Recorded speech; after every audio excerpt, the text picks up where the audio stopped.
The word for you today, this is Wednesday, January 29th. It's our fourth day on what the Bible teaches us about money.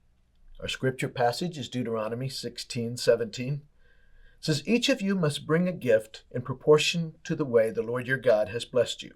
Okay, what's going on here? Who's talking? Well, this is Moses, and he's given instructions about the feasts that Jewish men are to attend and about the offerings they are to bring. What can we learn from this scripture about giving? Well, first, that giving is a form of worship. When we give, we worship God. We show gratitude to God for what he's given us, and we recognize it really all belongs to him anyway. And then giving is a personal choice. God doesn't tell us how much to give. You say, well, the tithe is 10%. Sometimes people can give 10%. Sometimes they can't. Sometimes it has to be less, and sometimes it needs to be more. God doesn't tell us how much to give. It's a personal choice for each of us. And giving is a reflection of our relationship with God. We tend to give to those we love, don't we? And giving is a test of our hearts. Are we grateful? Are we thankful? Are we generous or stingy? How we give and the amount we give says a lot about our relationship with God. See, it's not a comparison. This person gives this amount, this person gives this amount. It's not that at all. God looks at us each individually, at what we're able to give or not able to give, and the attitude that we give it with. There's a man named Henry Parsons Crowell. He contracted tuberculosis when he was a boy and couldn't go to school. His father and brother died of tuberculosis. He should have died, but he didn't.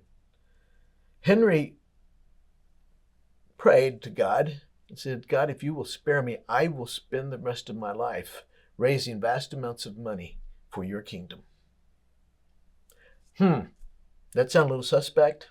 Well, for the next 50 years, he dedicated 70% of his income to kingdom purposes. 70%. A lot of times we complain about giving 10%, tithe. He gave 70%. He was when he died, he was one of the wealthiest men in Chicago when he died in 1943. He started a company. It's named Quaker Oats. Today, Quaker Oats Company doesn't exist. It was bought out by Pepsi. The brand still is there, but the company is long gone.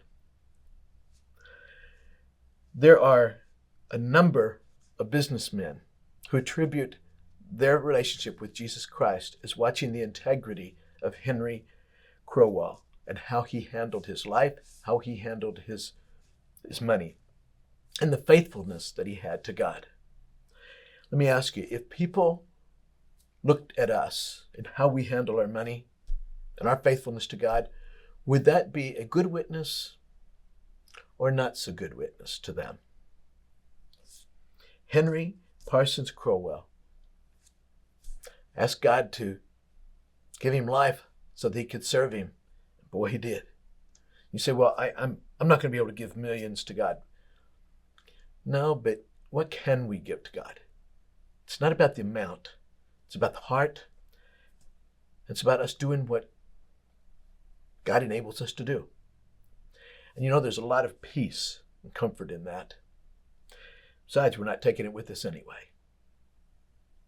Have a good day.